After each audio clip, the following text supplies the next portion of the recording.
যিমানে ঈশ্বৰৰ গুণগান গাব সিমানে ভগৱন্তে আপোনাক সদায় আনন্দত ৰাখিব। কাৰণ ভগৱন্তে এই ধৰা ধৰ্মৰ পৰা যেতিয়া গুচি গ'ল তেতিয়া তেওঁ লগত কিন্তু চব লৈ গুচি গ'ল। উদ্ধৱে যেতিয়া কান্দি কান্দি ভগৱন্তক কৈছে, হে প্ৰভু, হয় তুমি ইয়াত চিৰদিন থাকি যোৱা, নহয় মোক লগতে লৈ যোৱা। তেতিয়া ভগৱন্তে কৈছে, মই থাকিও নাযাওঁ আৰু তোমাক লগতো লৈ নাযাওঁ। কিন্তু তুমি প্ৰথম কথা আমি ইন্দ্ৰিয় দমন কৰিব লাগিব। কিন্তু ভগৱন্ত কৃষ্ণ অৰ্জুনে প্ৰশ্ন কৰিলে যে হে ভগী, ইন্দ্ৰিয় দমন কৰাটো ইমান সহজ নহয়, এইটো কেনেকৈ পাৰিবা? যে ভগৱন্তে কৈছে অভ্যাস কৰিলে পাৰিবা। অভ্যাসত ইন্দ্ৰিয় আপোনা আপুনি দমন হৈ যায়। দ্বিতীয় স্কন্ধ ভাগৱতত সেইকাৰণে সিদ্ধান্ত দিলে অনবদ্য সৃষ্টি কি বাৰু দবাটো।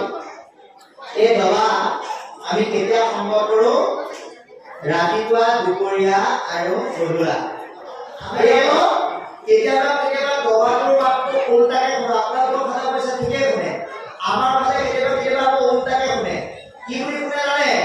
ৰাতিপুৱা যদি দবা কোবাই তেতিয়াহ'লে নতুনকৈ বিয়া হৈ অহা বোৱাৰীসকলে আৰু নগাভৰুসকলে আৰু নতুন ডেকাসকলে বোলে দবাটোৰ মাতটো উল্টাকে শুনে। কি বুলি শুনে? বোলে বোৱাৰী খোৱা, জীয়ৰী খোৱা, পুৰুষসকল উঠা।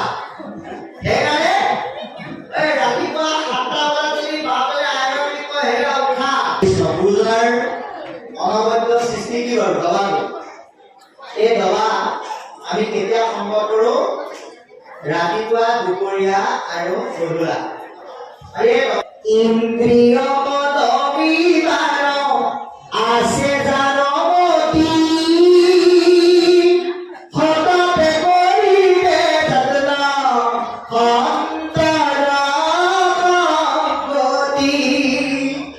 পিঠু অহাৰ লগে লগে তাত থকা লোকসকলে পিঠু লগ পাই পেলাই কোৱাটোৰ দৰে আপুনি আমি কোৱা পাতে হ'লে ইন্দ্ৰিয় কেনেকৈ সৎসংগৰ দ্বাৰা দমন কৰিব পাৰি তাৰ এটা উপায় আমি আপোনালোকক ক'বলৈ আগবাঢ়িছোঁ। আজি আপোনালোকৰ ইয়াত যদি ভাগৱত নহয়, এনেই যদি আপোনালোকক পঢ়ি থাকিবলৈ দিলেহেঁতেন 12টা 9ৰ পৰা আপোনালোকৰ 12টা নহয় 9টাৰ পৰা ইয়াত পঢ়ি আছে।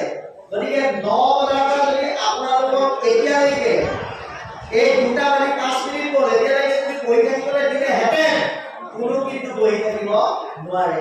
যিহেতুকে ভাগৱত, যাৰ কাৰণে প্ৰথমতে নাম হ'ল, নামৰ পিছত পাঠ হ'ব, পাঠৰ কথাখিনি শুনি শুনি বাট চাই কৰাৰ কাৰণে সেই 9 বজাৰ পৰা এতিয়া 2টা 5 হৈ গ'ল, সময় কেনি গ'ল আপোনালোকে কোনো গম পোৱা নাই।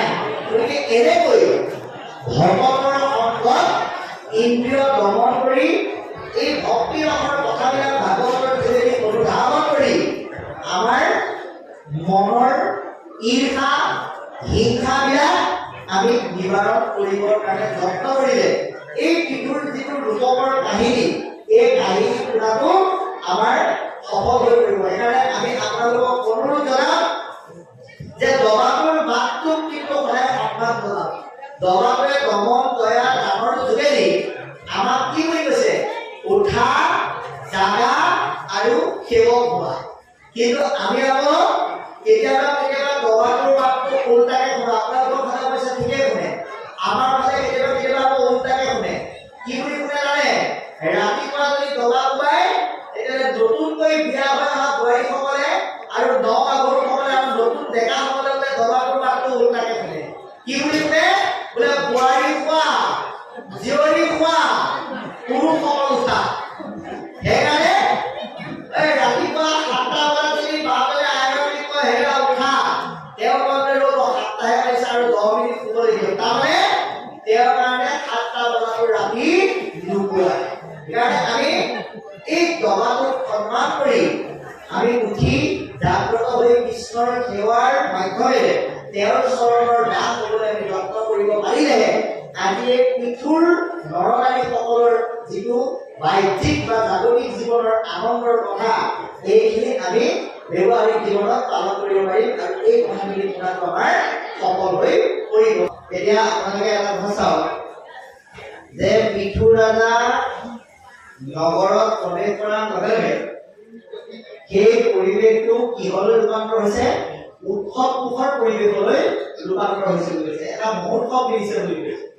এতিয়া আমি কলিযুগৰ লোকসকলে উৎসৱ বুলি পেলাই আমি বিভিন্ন ধৰণে ভাবো।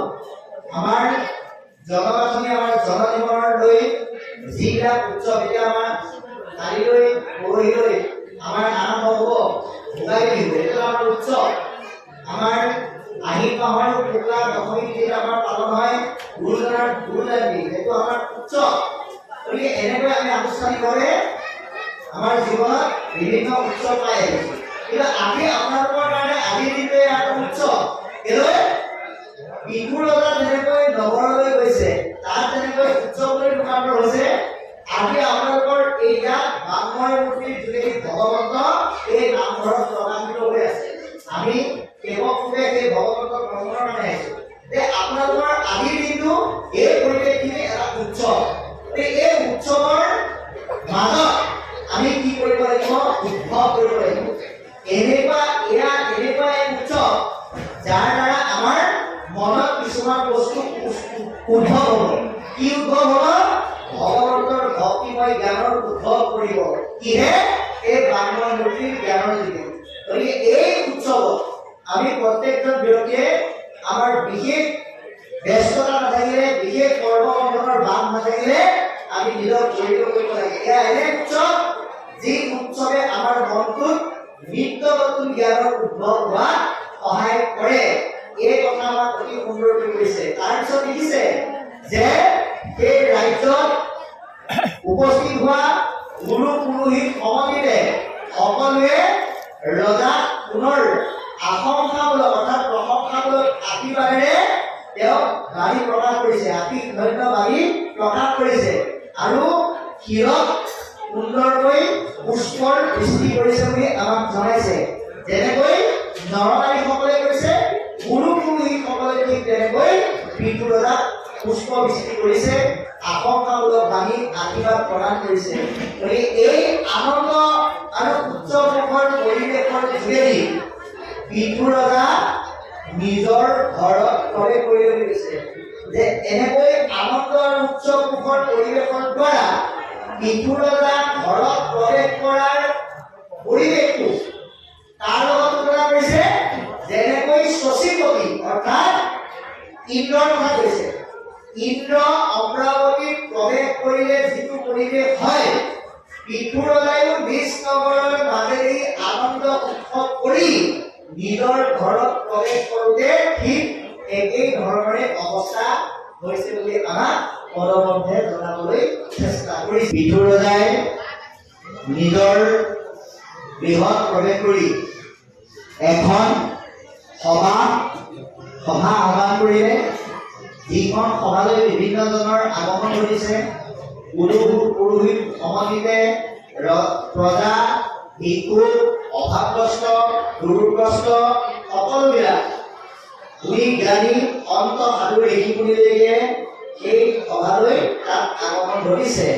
আৰু ৰজা বিহুৱেও সেই আগৰ ধৰণে এই সভাটো য'ত যেনেকৈ যি মতে উৎসৰ্গা কৰিব লাগে, শুশ্ৰূষা কৰিব লাগে, যথাবিহিতভাৱে সন্মানপূৰ্বকভাৱে সকলোকে মান্যতা কৰিছে। আৰু লগে লগে সেই বিহুৰ ৰাজসভা কিহলৈ ৰূপান্তৰ হৈ গৈছে বুলি ক'লে? পুণ্য ধামলৈ ৰূপান্তৰ হৈ গৈছে। এতিয়া পুণ্য ধাম কিয় হৈছে? কাৰণ তেওঁ পতা সভাস্থলীলৈ বিভিন্নজনৰ আগমন ঘটিছে। আজি আপোনালোকে এই ভাগৱতৰ যোগেদি ইয়াত যি ভগৱতীয় সভা নিৰ্মাণ কৰিছে, ইয়ালৈ কিন্তু বিভিন্নজনৰ আগমন ঘটিছে। গতিকে য'ত বিভিন্ন ব্যক্তিৰ ঈশ্বৰৰ সন্তুলিত ভাৱ লৈ পেলাই আগমন ঘটে, সেয়াই পুণ্যস্থলী। আৰু তেনেহেন পুণ্যস্থলী আপুনি যদি নিজক জড়িত কৰিব পাৰে, তেতিয়াহ'লে ভগৱন্তক আপুনি তাতেই বিচাৰি পাব। সেইকাৰণে উদ্ধৱে যেতিয়া কান্দি কান্দি ভগৱন্তক কৈছে, হে প্ৰভু, হয় তুমি ইয়াত চিৰদিন থাকিবা, নহয় মোক লগতে লৈ যোৱা। তেতিয়া ভগৱন্তে কৈছে, মই থাকিও নাযাওঁ আৰু তোমাক লগতো লৈ নাযাওঁ, কিন্তু তুমি মোক বিচাৰিলে সকলোকে পাবা। ক'ত পাম? হে ৰাম নিশ্চয় কৰি প্ৰভু শুনা, সাৱধানে তুমি ভকত যিঠানে সেহি পুণ্য ভূমি শ্ৰৱণ কীৰ্তন মূৰ কৰে যত্ন যত্ন দ্বিতীয় বৈকুণ্ঠ কিন্তু তাকে বোলে ভদ্ৰ য'ত ভকত থাকে সেয়া পুণ্য ভূমি য'ত ঈশ্বৰৰ গুণ নাপায় সেয়া বৈকুণ্ঠ ইয়াতো এতিয়া তেনেকুৱাই হৈছে যে বিভিন্নজনৰ আগমনে সেই স্থান পুণ্যলৈ পৰ্যবেক্ষিত কৰাৰ লগতে সেই তাত থকা লোকসকলে ভিক্ষুৰ জপগুণ গাবলৈ আৰম্ভ কৰিছে বুলি কৈছে অৰ্থাৎ আমি যদি ৰাজকীয় চিন্তাটো বাদ দি ভিক্ষুক যদি অৱতাৰিপুৰ বুলি ধৰো তেতিয়াহ'লে তাত থকা লোকসকলে কাৰ গুণগান গাইছে ঈশ্বৰৰ গুণগানেই গাইছে বুলি আমি অনুভৱ কৰিব লাগিব গতিকে আমিও জীৱনত সংসাৰৰ থকা দিনকেইটা আমি যাতে ঈশ্বৰৰ গুণগান গাই পেলাই যেতিয়া আমি থাকিব পাৰিম আজি পৃথিৱীয়ে যেনেকৈ সকলোকে সম্ভাষণ সন্মান জনাই আনন্দ কৰি ৰাখিছে আপুনি যিমানেই ঈশ্বৰৰ গুণগান গাব সিমানেই ভগৱন্তই আপোনাক সদায় আনন্দত ৰাখিব কাৰণ ভগৱন্তই এই ধৰা ধৰ্মৰ পৰা যেতিয়া গুচি গ'ল তেতিয়া তেওঁ লগত কিন্তু চব লৈ গুচি গ'ল পৃথিৱীয়ে দিলা কৃষ্ণে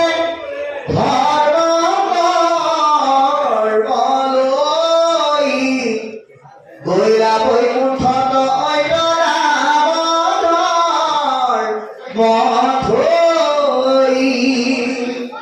ভগৱন্ত কৃষ্ণই পৃথিৱী এৰিলে চব লৈ গ'ল ইয়াত কৰিব মাত্ৰ এটাই সেইটো হ'ল তেওঁৰ নাম গতিকে সেই ৰাজ্যবাসীসকলৰ দৰে আমিও পৃথিৱীবাসী হিচাপে এই ধৰাধামৰ লোক হিচাপে তেওঁৰ গুণনাম যেতিয়া গাম তেতিয়া আমাৰ চিন্তা আমাৰ ভাৱনা আমাৰ মন সদায় আনন্দ আৰু উপকৃত হৈ থাকিব বুলি আমাক আধ্যাত্মিক দৰ্শনে এই অপৰ কথাৰ দ্বাৰা জনাব বিচাৰে কৃষ্ণ